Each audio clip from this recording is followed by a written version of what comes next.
কখনো লক্ষ্য করেছেন মানুষ যখন খুব কষ্টে থাকে, খুব অসহায় হয়, তখন তারা দৌড়ে যায় মন্দিরে, মাজারে, গাছের কাছে। কারো হাতে লাল কাপড়, কারো হাতে পুকুরের পানি, কারোর চোখে শুধু একটাই প্রার্থনা, হে আল্লাহ, হে ভগবান, আমার কষ্টটা দূর করে দাও।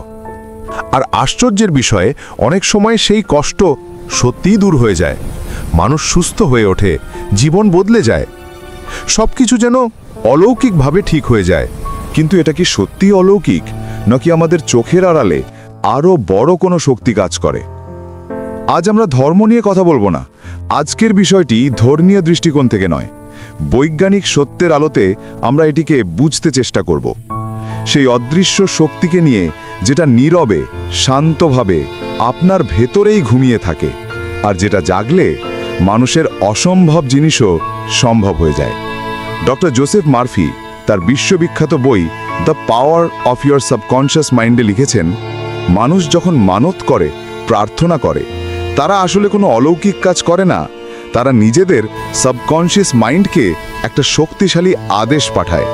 আর সাবকনশিয়াস মাইন্ড একবার সেই সংকেত গ্রহণ করলে মহাবিশ্ব নীরবে পথ তৈরি করতে শুরু করে আপনার সমস্যা সমাধানের। আজ আমরা সেই শক্তির রহস্য উন্মোচন করব। চলুন শুরু করি আজকের ভিডিও। কখনো কি ভেবে দেখেছেন এই বিশাল মহাবিশ্ব কিভাবে চলে?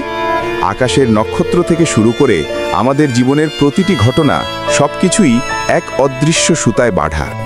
অ্যালবার্ট আইনস্টাইন হন কিংবা প্রাচীন ঋষিমুনি, প্রত্যেকেই বিশ্বাস করতেন প্রকৃতির এমন কিছু নিয়ম আছে যা কখনো বদলায় না।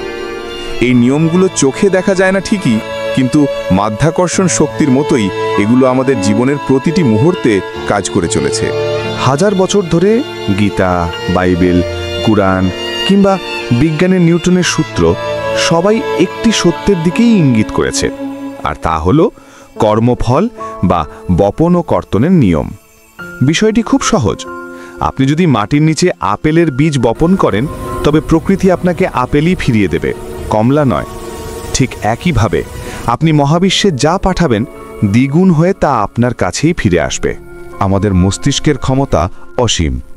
বিজ্ঞান বলে আমাদের সাবকনশিয়াস মাইন্ড বা অবচেতন মন এতটাই শক্তিশালী যে এটি বাস্তব আর কল্পনার মধ্যে পার্থক্য করতে পারে না। আপনি যা বিশ্বাস করবেন, আপনার শরীর ও মস্তিষ্ক সেই অনুযায়ী কাজ শুরু করবে। একেই বিজ্ঞানের ভাষায় বলে প্লাসিবো এফেক্ট।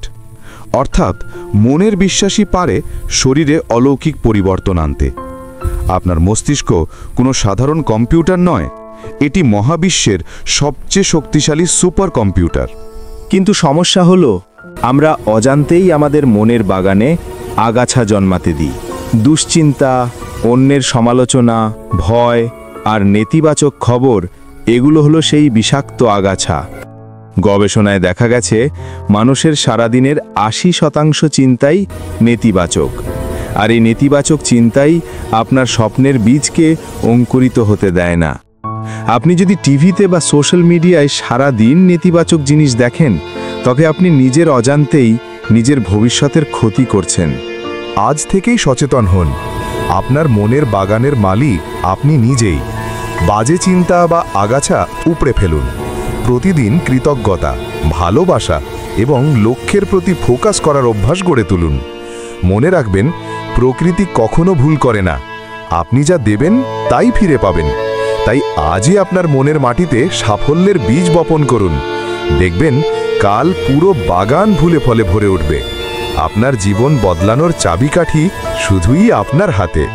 আরেকটা গোপন কথা কইয়া দেই, যে কোনো একটা ইচ্ছা যেটা আপনি খুব করে চান, সেটা নিয়ে টানা 21 দিন ভাবেন।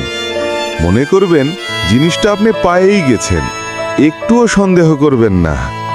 বিজ্ঞান কয় 21 দিন টানা কোনো কিছু বিশ্বাস করলে সেটা আপনার রক্তে মিশে যায়। তখন দেখবেন দুনিয়ার সব রাস্তা আপনার জন্য খুলে গেছে। তবে একটা শর্ত আছে, নিজেকে বদলাতে চাইলে নেশা, মাদক এগুলোর ধারে কাছেও যাবেন না, কারণ এই জিনিসগুলো আপনার শরীরকে দুর্বল করে, আর শরীর দুর্বল হলে এই মনের গোপন শক্তিও ধীরে ধীরে নিভে যায়। মনে রাখবেন, মন তখনই কাজ করে যখন শরীর সুস্থ থাকে। তাই নিজের ওপর বিশ্বাস রাখুন। প্রতিদিন ঘুমানোর আগে নিজেকে ভালো চিন্তা দিন, পজিটিভ চিন্তা দিন। আপনি কি হতে চান সেই ছবি আঁকুন। দেখবেন, যে গ্রামে থাকেন, যে ছোট্ট শহরে থাকেন, অথবা আপনার নিজের ছোট্ট জগৎ, সেখানে সবচেয়ে সফল মানুষটা ধীরে ধীরে আপনিই হয়ে উঠবেন।